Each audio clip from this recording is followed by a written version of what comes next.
Well, hello there, and this is Our Ventura, and I'm MB Hanrahan, and this is my guest today, Lee Isherwood, and Lee is here representing in part the Ventura Hillsides Conservancy. Well, he totally represents it, and some other topics that we're going to get into. But Lee, tell us your exact job description. Okay. Well, I'm the Development and Volunteer Coordinator for the Conservancy, which means I work on fund development, community partnership development, grant writing, and then I'm also the volunteer coordinator. We have monthly volunteer opportunities where we get people out to our preserves. We have cleanups. Cleanups, preserves.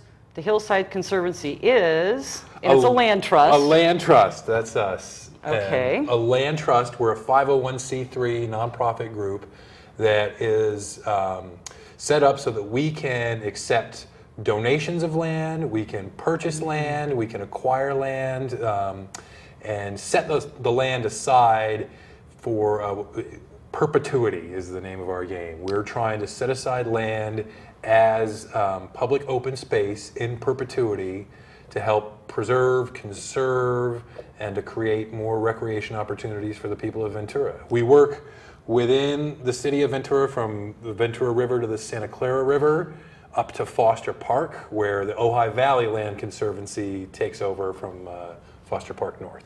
Okay, so Ventura Hillsides Conservancy, but you did mention the river, and that's what I really want to talk about today.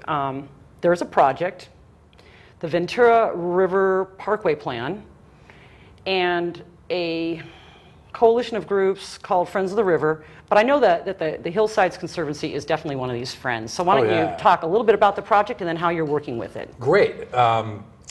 You're right. It's kind of scratches some people's heads when they say Ventura Hillsides Conservancy, what are you doing in the river? Well, the hillsides and the river are all connected through our watershed. That's really where a lot of the strength of our coalition comes from, is the concern that the people have about our watershed, because whether you know this or not, we drink from the Ventura River. We have Lake Casitas, that's our reservoir. That's why you can't swim in it. It's a drinking water source. And that's connected to the Ventura River, and it's really the lifeblood of our community. Before the 33 went in, it was a great source of recreation. If you grew up along the avenue before the 33 went in, you probably learned to swim, fish in the river, all sorts of great stuff. And we want to try to reconnect Ventura with that through Friends of the River, and through our role as the Conservancy of being able to acquire little pieces of land in the river to use as public open space to get people out there. So we were talking before the show, and you reminded me that the Conservancy actually owns a small chunk of land right there on the river. And my understanding is that the plan is to create like a continuous series of parks and trails and ways that people can enjoy the river, as opposed to it being an encampment of homeless people.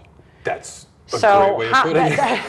So that's a huge project. How are you dovetailing into that big general idea? Well, the first part, we have just about 27 acres. Our 9-acre parcel right below the Main Street Bridge, between the Main Street Bridge and the 101, is the one we've been really getting a lot of attention for now lately because of our restoration efforts there. And what Friends of the Ventura River really is a coalition of groups that's been brought together to address, to promote the parkway and to address the many issues that it would solve. One is lack of access to open space. One is obviously the social service aspect of the people that are habitating down there, that are living down there. You know, it's not illegal to be homeless, but it is illegal to pollute a river. Right. And we as a landowner, and many are uniting with many other landowners in the river, getting support from the county as well as the city into putting our heads together, dovetailing as you will, to come up with a solution for how do we get people to stop living down there in a place that since the 20s has been known as the Hobo jungle. You're right. And there's no really good one-size-fits-all solution for that. Everybody down there is different. I can say that on our little 9-acre preserve, we did have quite a few people living down there.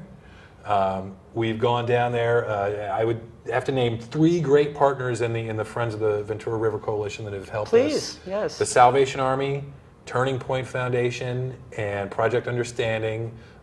Specifically, Rob Orth has been really great in going down there with us, engaging with the people who are camping down there or living down there, letting them know this isn't going to be an option for you much longer. We want to help you get back on your feet if you were, interested in case management and getting your life back together. We've been able to connect a few people, with that.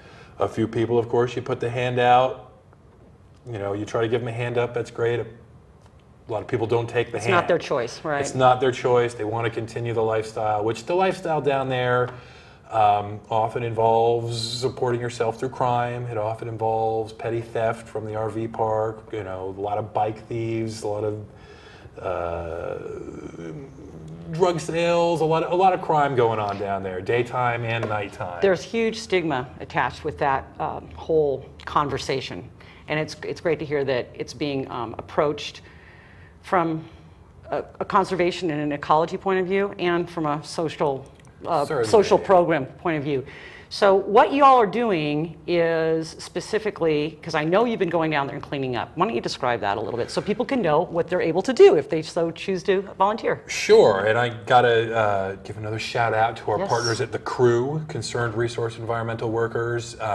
They are a team that does a lot of work on building fire breaks for the Forest Service when there's forest fires, but we got them to come down and clear arundo off of our property, which arundo is the big bamboo-looking stuff, it's giant reed, and that creates a lot of cover for people to go in and carve out little camps in there, little homes for themselves. So once we got in there and started removing, and it's a crazy invasive species. Right. It uses 10 times more water than native plants. It grows like a foot a day in the summer. It's just, you can reach off over the bridge and touch it, or you used to be able to.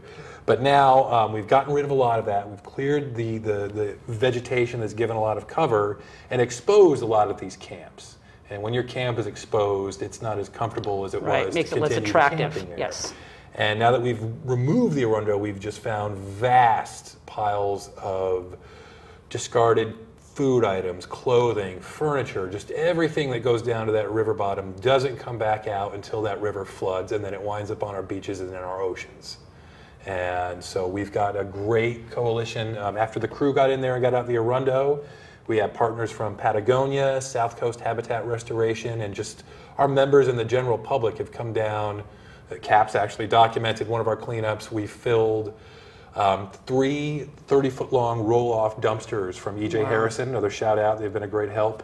And it's just, not only have we gotten trash out of there, but we've raised a lot of awareness. When you got 30 people working under that bridge and you're cruising by on the bike path, people are shouting their support, people are shouting their disapproval, but we're having a conversation with them no matter what they shout, and they're going away more informed. The great thing that we've been able to do, I think a lot of people have blamed this problem on our city and our city's lack of resources and our city's lack of ability to do something. We're going in there to say, hey, let's stop pointing fingers and saying who's to blame. That's never going to solve this problem. Right. Let's Take back all the power. get together and reconnect and do it. No, that's perfect. So this is just the tip of the iceberg, or a drop in the river of what we are seeing is in front of us as far as taking our river back and restoring it, is what I'm hearing. What do you say to people? You're a persuasive speaker.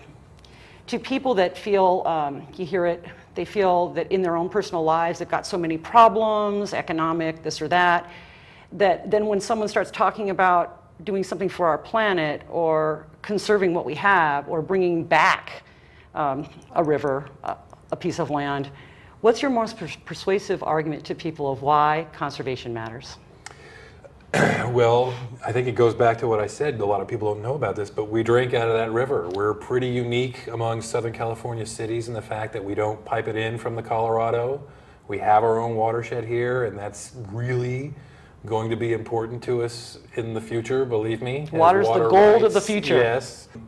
And as far as, conservation, I think is really important. It's everybody can wrap their hands around conservation, whatever side of the aisle you're on, whether you're a red conservative who likes to hunt and fish, you're for conservation. Whether you're on the other side, you do all your shooting with a camera or looking through binoculars at birds, you can appreciate the value of conservation. And I think that's what we're really trying to promote here, is to get everybody involved. This isn't just a one-sided issue. This is something that benefits everybody in town. So there's monthly cleanups, and how are other ways that people can contribute or be involved with the river project, this burgeoning movement to bring back our river, and the Hillsides Conservancy in general? I would say visit our website, venturahillsides.org or friendsofventurariver.org, and sign up for email blasts. We send out email blasts with volunteer opportunities, with meetings that we need people to show up at and voice support for. We have monthly cleanups in Arroyo Verde Park. We have monthly cleanups in the Ventura River. We have meetings with Friends of the Ventura River monthly, so there's lots of ways to get involved. And there's an equally... Start with the website. Yes, start with the website, because you also put on a huge concert every year that's very well attended. We just had our 10th annual Ventura Hillsides Music Festival. Woohoo! And a film festival, the Wild and Scenic Film Festival, which I'm not sure that everybody knows about. That's our spring membership drive. We do that at the Poinsettia Pavilion. We do 2 nights of inspirational, environmental, progressive, just great stories about great people trying to make a difference for the planet, for their communities, for nature. It's a pretty wide array. You've been to it before. I sure have, and it was great. Especially from what you're talking about, and sort of the impetus behind both the Friends of the Rivers and the Conservancy seems to be thinking beyond one's own personal little plot of whatever you think you have or whatever you think you're doing, and becoming more interconnected, not only with your fellow humans, that we're all in this together. I mean. Seriously, and if in nature, because if the nature fails, we're part of nature. Sure. The guy I work with, Derek Poltney, our protection coordinator, has this great sticker on his desk wall. It says, "We all live downstream." Exactly. We all live downstream from something. Everything that happens upstream affects us. That's amazing. So why don't you give the website one more time, nice and slow. It's Ventura Hillsides, plural.org. Or you can visit friendsofventurariver.org. You could also Google either one of our organizations and we'll pop up. I think that's perfect. Get out there and help. And again, thank you. This has been Our Ventura. Lee Irshwood, thank you. And I'm MB Hanrahan.